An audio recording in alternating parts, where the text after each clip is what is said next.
My phone buzzed at 1:04 a.m. "Mr. Hargrove? This is Officer Reyes with the Fairview County Sheriff's Department. We found your grandson, Tyler Hargrove. He's safe. We've got him at the station on Route 9. That was the first sentence I heard.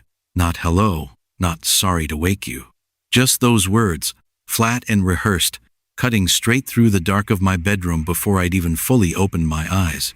I sat up so fast the blood rushed out of my head. "That's not possible," I said. "Tyler's asleep. He's right here." There was a pause on the other end. The kind of pause that tells you the person you're talking to thinks you've made a mistake, or that you're lying, or that you don't understand your own situation. "Sir, we ran his information through the system. 7 years old, brown hair, small burn scar on his left forearm. Reported missing 11 months ago, out of Denton County.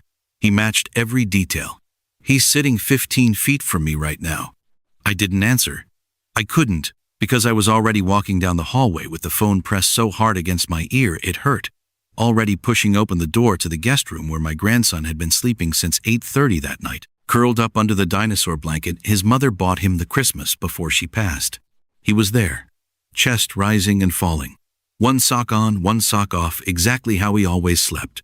"Officer," I said, my voice barely holding together. "I'm looking at him right now. He never left this house." The silence that followed lasted 3 full seconds. 3 seconds that would end up cracking open a secret my family had been sitting on top of for 7 years, without any of us, including me, knowing it was there. "Mr. Hargrove," the officer said slowly, "then I think you need to come down here right now. Because whoever this boy is, sir, he says his name is Tyler Hargrove too. And he's got your grandson's face." I didn't say another word. I just grabbed my keys. If this story has already caught your attention, let me know where you're watching from. Tell me your city and country in the comments. I love seeing where everyone is listening from. Now, let me take you back. Because to understand how a police station 40 minutes away could be holding a boy who looked exactly like my sleeping grandson, you need to understand what my family had already survived and what we didn't know we'd buried. My name is Daniel Hargrove. I'm 58 years old. I spent 31 years fixing transmissions at a shop off Route 40 Inches, a town called Millbrook, and until 2 years ago, my biggest worry in life was whether my knees would hold out until retirement. Then my daughter Megan died. She was 31. A single mistake with a fentanyl-laced pill at a friend's house. The kind of story that's become so common in this country that people barely blink anymore unless it happens to someone they love. It happened to someone I loved. It happened to the person I loved most in this world, besides my late wife, Carol, who I lost to cancer 4 years before that. Megan left behind a son, Tyler, 6 years old at the time, 7 now. His father, Megan's ex-husband, Craig Doyle, had been out of the picture in any real sense since Tyler was 2. Craig wasn't a monster. He was just weak. The kind of man who disappears when things get hard and reappears with excuses when things get easy. He signed away nothing on paper, but in practice, I became Tyler's father the week Megan died. I want to be clear about something, because I think it matters for what comes later. Tyler was not adopted. He was not a twin that I knew of. He was my grandson, born on a Tuesday in March, and I was in the waiting room when the nurse came out and told us it was a boy. Or at least, that's what I believed for 7 years. Life with Tyler after Megan died was its own kind of rebuilding. I learned how to braid nothing, because thank God he was a boy, but I learned how to do homework, help, and pack lunches, and the particular art of pretending you're not crying in the car after drop-off. I learned which nightlight he needed on, and which one made shadows he didn't like. I learned that he couldn't fall asleep unless his closet door was shut all the way, no crack, no exceptions, and I never once asked why. Because some fears a kid needs to keep to himself. He called me Grandpa Dan for the first year. Somewhere around month 14, without either of us deciding it out loud, it became just Dad. I never corrected him. I didn't have it in me to correct him. I remember the first time he said it. We were at the kitchen table, and he'd knocked over his orange juice, and he looked up at me with that panicked face kids get when they think they're in trouble, and he said, "Dad, I'm sorry." And then his whole body went still, like he'd heard himself say it, and wasn't sure if it was allowed. I just grabbed the paper towels and said, "It's all right, bud. Happens to everybody." And neither of us ever brought it up again. But something shifted that day. Something settled into place that neither of us had planned for. And I think we both needed it more than we admitted. Craig would call every few months, usually around a holiday, usually sounding like a man reading from a script he half remembered. "How's my boy doing?" he'd ask. And I'd give him the truth in small, manageable pieces. And he'd say he was going to come see him soon, and soon rarely came. Craig's mother, Diane, was a different story. Diane Doyle had never liked me. Not really. Not since the day Megan brought Craig home, and Diane decided our family, working class, loud, a little rough around the edges, wasn't the caliber of people her son should be marrying into. After the divorce, Diane mostly vanished too, except for a birthday card here and there, addressed only to Tyler, never mentioning me. I tell you all this not because it's the exciting part of the story, but because you need to understand. I thought I knew this family. I thought 7 years of grief and diapers and school plays had shown me every corner of it. I was wrong. There was a corner none of us had been allowed to see. And that night, driving Tyler to a police station at 1 a.m., I was about to find it whether I was ready or not. I woke Tyler up gently, the way you do when you don't want a kid to panic, and told him we had to take a little nighttime drive, that everything was fine, that Grandpa just needed to go handle something boring. He was groggy enough to believe me. He fell back asleep in his booster seat within 10 minutes. That dinosaur blanket dragged along and bunched against the window, his breath fogging up a small circle of glass that shrank and grew with every exhale. I drove with both hands white-knuckled on the wheel, running through every possible explanation and rejecting each one before I finished forming it. A prank call, a mistaken identity, some kind of scam targeting grandparents. I'd read about those con artists who call at odd hours to create panic and extract money. But Officer Reyes hadn't asked for money. He'd asked me to come in person. That wasn't a scam. That was something else. The highway was empty at that hour. Just my headlights and the occasional pair of taillights disappearing over a hill, and somewhere around the second exit I caught myself glancing in the rearview mirror at Tyler's sleeping face, checking, the way I'd been checking on him almost obsessively since Megan died, as if some part of me was always half-braced for the world to try to take him too. I didn't know yet that the world had already tried to take something from this family, just not the something I was afraid of. The Fairview County Station was a squat brick building lit up like a hospital at that hour. Too bright, too awake for one. 40 inches the morning. I carried sleeping Tyler in through the doors, and the desk officer's face did something I'll never forget, a flicker of confusion, then something closer to shock, like she was looking at a photograph come partially unglued from its frame. "Oh," she said quietly. "Oh, wow." She didn't say anything else. She didn't have to. I felt it too, standing there in the fluorescent light with my sleeping grandson's head against my shoulder. That particular gravity a room gets when everyone in it senses something is about to break open. Officer Reyes came around the corner, a man in his 30s with tired eyes and the careful walk of someone trained to move slow in rooms where panic is contagious. He didn't ask me to sit. He didn't offer coffee. He just looked at Tyler, then at me, and said, "Follow me, sir," in a voice that had already decided this wasn't going to be a short conversation. He led me down a short hallway that smelled like burnt coffee and old carpet, past a bulletin board pinned with missing pet flyers and a faded poster about seatbelt safety, and into a waiting area with hard plastic chairs bolted to the floor. And there, sitting under the buzzing overhead light with a paper cup of hot chocolate someone had clearly given him to keep him calm, was a boy.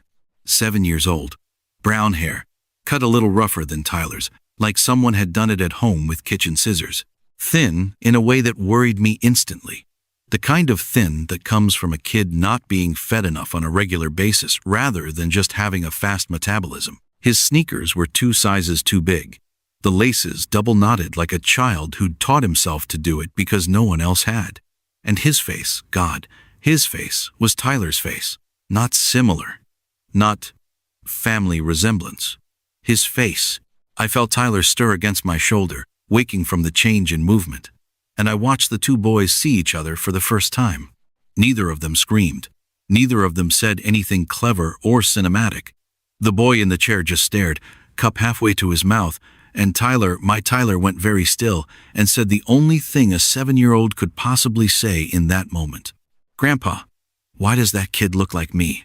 I didn't have an answer. I looked at Officer Reyes, and Officer Reyes looked back at me with an expression that told me he'd already run this exact scenario in his head a dozen times on the drive back to the station, and none of his guesses had landed on anything good. His name is Caleb, Reyes said quietly. He wouldn't tell us much else, but we found him walking along the shoulder of Route 9, 3 miles from the nearest house, at midnight, alone.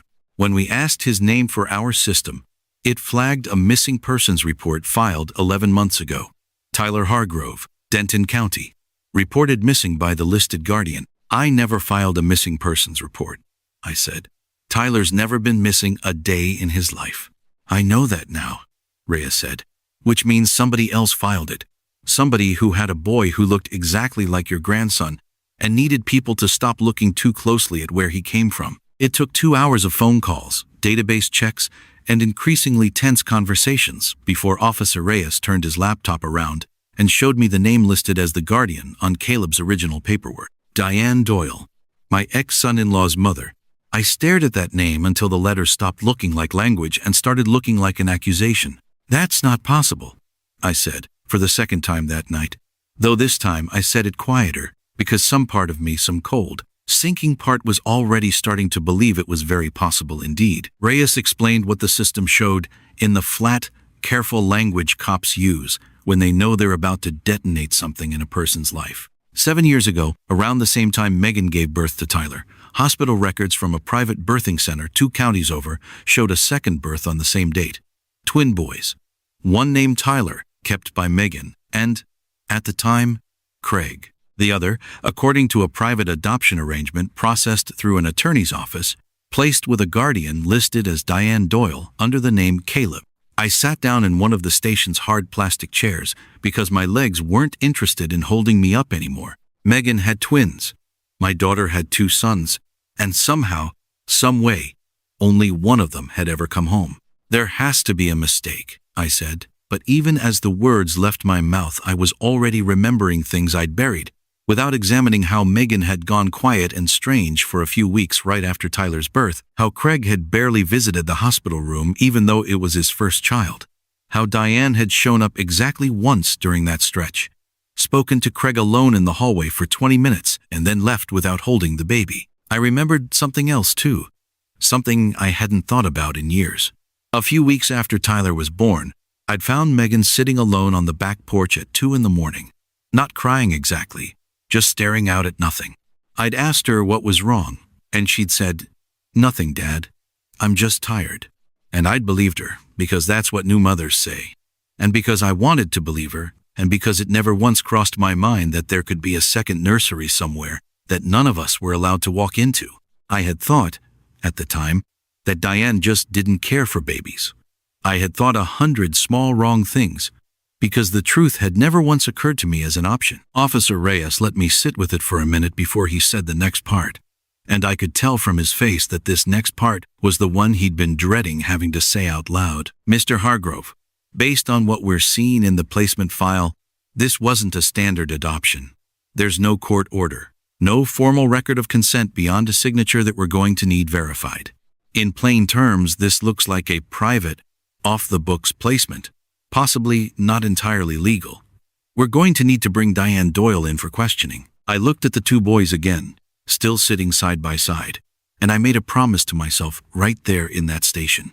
Whatever Diane had done, whatever reason she gave, I was about to hear it face to face. Diane arrived at the station just before dawn, summoned by a phone call from the sheriff's department that I imagine scared her more than any conversation she'd had in years. I hadn't seen her in almost 3 years, not since Megan's funeral, where she'd stood at the back in a black coat and left before the reception, the way people do when grief makes them a stranger even to family. She looked older than I remembered. Smaller, she was wearing a cardigan buttoned wrong, 1 button off from the top. The kind of small detail that told me she'd left her house in a panic and hadn't noticed. She didn't deny it. I'll give her that. The moment she saw both boys sitting together in the waiting area, Tyler now wide awake and staring at his twin with the kind of open, unfiltered fascination only kids are capable of, something in Diane's face just gave out, like a support beam finally admitting it had been cracked for years. I thought I was protecting him, she said, and her voice shook in a way I'd never heard from her. Protecting both of them. Protecting them from what, Diane? I said. From growing up together? From knowing they had a brother? She sat down across from me in the small interview room Officer Reyes had cleared out, her hands folded so tightly in her lap that her knuckles had gone white. For a long moment she didn't answer, just stared at a scuff mark on the linoleum floor like it might give her the courage to keep going. The story came out in pieces, dragged forward by Officer Reyes' careful questions and my own, less careful ones. Megan and Craig's marriage had already been falling apart quietly in the months before the twins were born. Money problems. Craig's drinking fights Megan never told me about because she didn't want to worry me. When the ultrasound revealed twins, Diane had convinced herself, and eventually convinced Craig, that the family couldn't handle two. Her words, according to her own retelling, delivered to Craig in a hospital hallway while Megan was still in recovery, drugged and exhausted and not consulted the way she should have been. She was in no state to make that kind of decision, Diane said, and I felt my jaw tighten. That's what I told myself, that someone had to think clearly, and it wasn't going to be her, not that week. So you decided for her, I said. You decided for my daughter what she got to keep. Diane flinched, but didn't argue. I told myself I'd tell her eventually. Once things were stable. Once Craig had a real job. Once the drinking stopped. Once there was always an once, Daniel. And then Megan was gone, and I couldn't tell her anything anymore. And telling you felt like admitting I'd helped bury a piece of her right along with her. Diane had arranged a private placement through a lawyer she knew from her church, a man who apparently specialized in handling adoptions quietly for families who wanted them handled that way. She told Craig it was best for everyone. She told herself she'd raise the second boy herself, give him a good life, and that someday, when the time was right, she'd bring the truth into the light. The time was never right. Years passed. Diane, now in her 60s, found herself overwhelmed, under-resourced, and increasingly resentful of a decision that had trapped her in a lie she didn't know how to unwind. Caleb, growing up in a house with an aging guardian, who alternated between overcompensating affection and cold, exhausted neglect, became a quiet, watchful boy who learned early not to ask questions that upset the fragile peace of his household. 2 nights ago, after an argument the details of which Diane still wouldn't fully explain, though I suspect from the way Caleb flinched when it came up that it involved raised voices and something close to real fear, Caleb had done what scared, brave 7-year-olds sometimes do. He ran. He didn't know where he was going. He said later, in the gentlest interview a child advocate could manage, that he just wanted to find the other house. He didn't know Tyler existed as a real person. He knew only that somewhere in the world there was supposedly a boy who looked like him, because Diane, in a moment of exhaustion months earlier, had let it slip. And Diane wasn't the only one who owed this family an explanation. Because when I asked who else had known about Caleb this whole time, Diane said one more name, and it was one I never expected to hear at 4 a.m. in a police station. Craig. I want to tell you I handled that moment with grace. I didn't. I stood up in that station, in front of officers and a child advocate and my own confused, exhausted grandson, and I said things to Diane Doyle that I'm not proud of and won't repeat here in full. I told her that she had stolen 7 years from a boy who had every right to grow up in a home that fought for him the way I'd fought for Tyler. I told her that my daughter, who never got the chance to make her own choice about her own children, deserved better than what Diane had decided on her behalf in a hospital hallway. Diane didn't defend herself. She just cried, the specific, hollowed-out crying of someone who has been carrying a secret so long that finally putting it down doesn't feel like relief. It feels like collapse. Craig arrived an hour later, having been called by his mother. And if I thought I had strong words for Diane, they were nothing compared to what I had for him. A father who let his mother make this decision. A father who knew, this whole time, that his son had a twin brother growing up 30 miles away, and never once found the courage to do anything about it. I was scared, Craig said, which is the answer weak men give for almost everything. Scared of what? I asked him. Scared of doing the right thing? You had 7 years, Craig. 7 years to fix this. And instead, you let a little boy run away in the middle of the night just to find out his own family. Craig sat down heavily in one of those bolted-down plastic chairs, put his head in his hands. And for a moment, I thought he might actually say something real. Instead, he said, "I didn't know how to bring it up." Every year that passed, it got harder to imagine saying it out loud. "He's not a mistake you get to keep quiet, Craig. He's a person. He has a name. He's been sleeping in a house 30 miles from here, wondering why nobody ever came for him." Craig didn't have an answer for that. Nobody in that room did. I'm not going to pretend the room erupted into some clean, satisfying justice.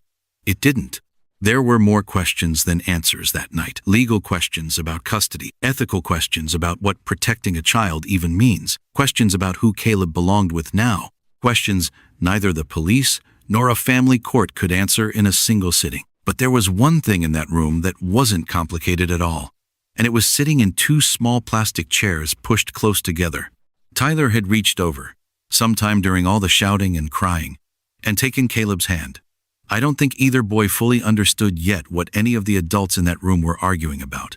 But somewhere in his 7-year-old heart, Tyler understood the only part that actually mattered, that the boy sitting next to him wasn't a stranger. He was his. "Are you my brother?" I heard Tyler whisper. Caleb looked down at their joined hands like he was afraid it might not be real if he looked at it too long. "I think so," he said quietly. "Cool," Tyler said, and just like that, in the middle of the worst night my family had lived through since Megan's funeral, my grandson smiled. The legal process took months. I won't bore you with every filing and hearing, because the paperwork isn't the point of this story. What matters is the outcome. And what matters more is what happened in the spaces between the paperwork. The court.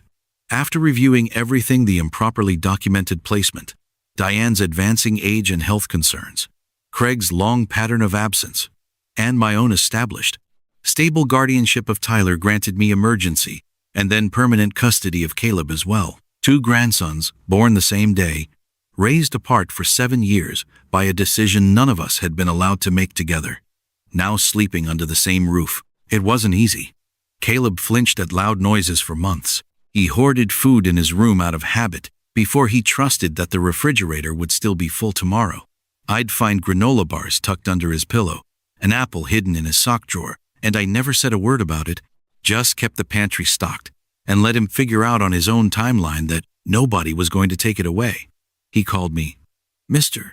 Hargrove for the first 6 weeks, unable to bring himself to try any warmer word, until one night at the dinner table, watching Tyler call me Dad, the way he always had. Caleb quietly asked if it would be okay if he tried calling me that too. I told him it would be more than okay. I told him it was overdue. There were small victories that meant more to me than anything I'd ever accomplished at the shop. The first night Caleb slept through without waking up checking the door. The first time he laughed loud enough that I heard it from 2 rooms away and had to sit down for a second, because it sounded exactly like Megan's laugh, the one I hadn't heard in 2 years. The day the boys, without any coaching from me, decided to split a birthday cake down the middle with a ruler, because it has to be exactly even, Dad. We're twins. Diane, for what it's worth, is in counseling now, and she sees the boys twice a month under supervision, and I've made a slow, imperfect peace with the fact that hating her forever wouldn't give Tyler and Caleb back a single one of the years they lost. Craig sees them less. That may change. It may not. Some people take longer to become the men their children need, and some never get there at all. But here's what I think about most nights now. When I check on both boys before I go to bed, the same ritual I used to do just for Tyler, now doubled. 2 doors down the same hallway. I stand in the doorway for a second longer than I need to, watching 2 chests rise and fall in the dark. And I think about how strange it is that grief and joy can live in the same house, sometimes in the same breath. For 7 years, I thought I understood the whole shape of my family's grief. I thought I knew every piece of what we'd lost when Megan died, and every piece of what I'd need to rebuild.